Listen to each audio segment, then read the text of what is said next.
E agora, dicas especiais do pediatra homeopata, Dr. Moisés Chinsinski, sobre a qualidade de vida na primeira infância, especialmente até o primeiro ano de vida. E nós estamos trazendo para você, em primeira mão aqui no programa, lançado recentemente, o livro Gerar e Nascer, um canto de amor e aconchego. Tá quentinho aqui ainda, né, doutor? Tá. Mas foi dessa lavra de últimas empreitadas aí de texto, de pesquisa, mas uma experiência já muito antiga e bonita em grupos de gestantes. Conta pra gente um pouquinho. Eu conheço o Eliezer desde uma época de um projeto que existia aqui no Brasil, que chamava-se Projeto Rondon.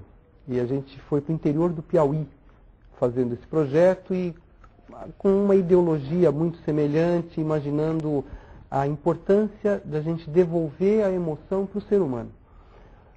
A partir daí a gente se formou e começamos a fazer cursos para gestantes. O que a gente observava? Aquela mulher que na época das cavernas paria sozinha, ela dava luz sozinha. Aí apareceu uma outra para ajudar, que era curiosa, e passou, como ela já tinha passado pela essa experiência, ela foi passar isso para essa mãe que estava para ter o seu nenê.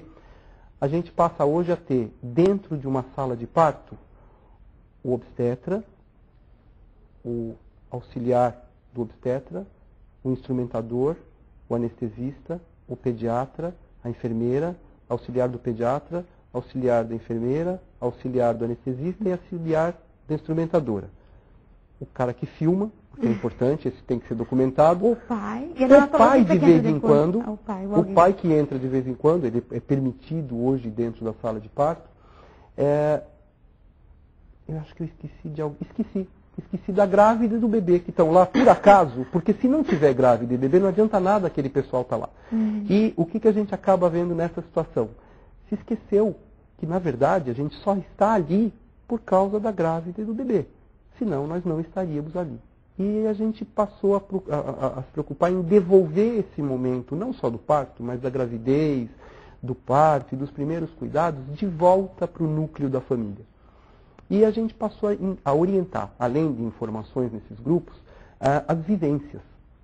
Então ele era muito mais um curso de experiências, onde as pessoas trocavam a experiência, contavam sobre o seu parto, o que elas sabiam sobre o seu parto. E aí muita coisa aparecia até de coisas bonitas, até para serem trabalhadas e relembradas por esse casal para o seu parto, com a história do seu parto.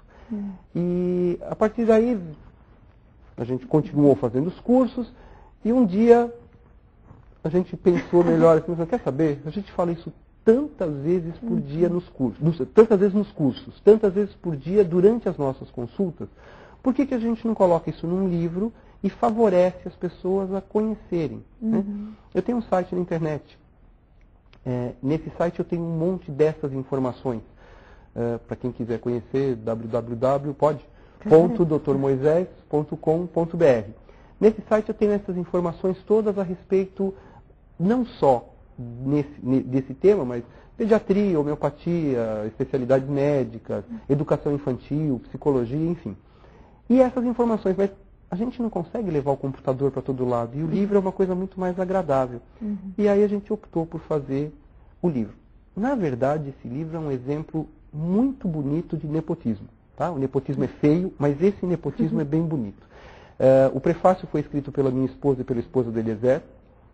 Eles chamam prefácio a 2 mães e 4 mãos.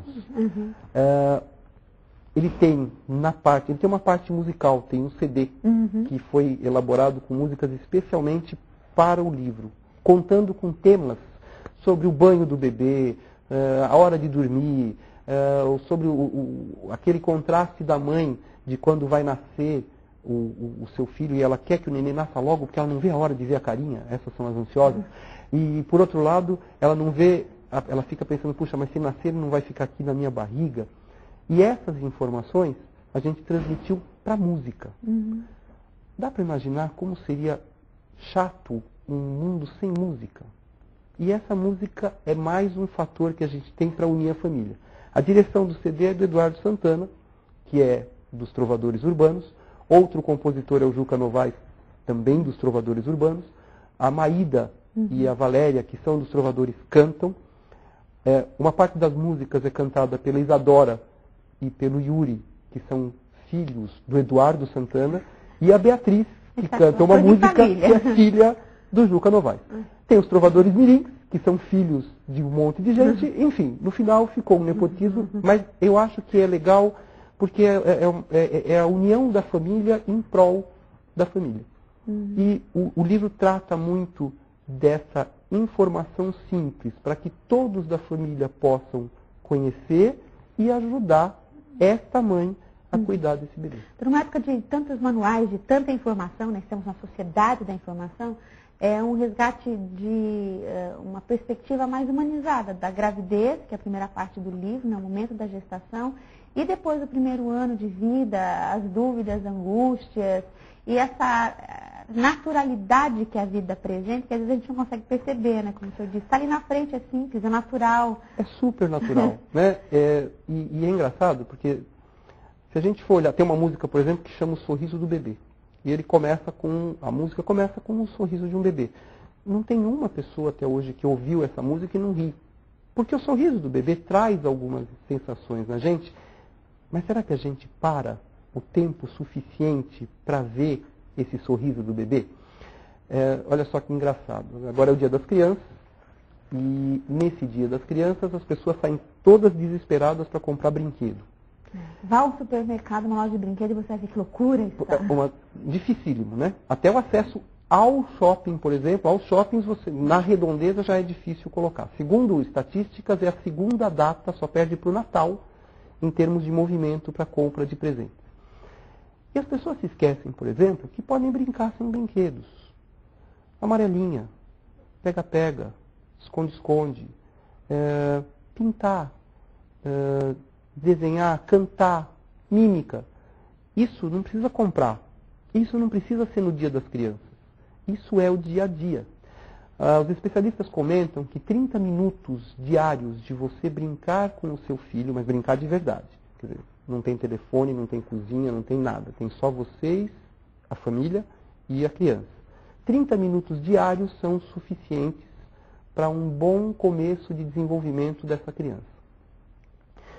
Tem um projeto em São Paulo, que é o Agita São Paulo, que eles falam que 30 minutos de atividade física é o suficiente para você sair do sedentarismo, e a gente brinca fazendo essa proposta. A gente está querendo fazer o Agita Família. 30 minutos diários de você brincando com seus filhos para sair do sedentarismo familiar. A gente trabalha o dia inteiro, não tem tempo para ficar com a criança, o que você faz? Você vai lá e compra um presente para ela se ocupar, não para você brincar com ela. A gente viu a matéria antes de a gente conversar a respeito dos cuidados que são necessários para se comprar um presente, para se comprar um brinquedo, para cuidar da segurança dessa criança. Legal, você comprou um brinquedo, ele está tudo bonitinho, você tem o selo do Inmetro, está tudo perfeito. A criança pegou, jogou e aquele brinquedo quebrou e você não viu. Então você não precisa cuidar só de quando você compra, você precisa brincar com o seu filho para ver o que está acontecendo e ver o uso que ele faz daquele brinquedo. Criança é espertíssima. Você pega uma criança de 1 ano de idade e dá um presente numa caixa, ela brinca com barbante, brinca com papel, brinca com a caixa e esquece o brinquedo. Porque para o mundo dela, aquilo já é o suficiente. Se a gente pudesse aproximar desse mundo da criança, a gente tem muito mais condições de entender o que acontece e de ajudar essa criança no seu desenvolvimento.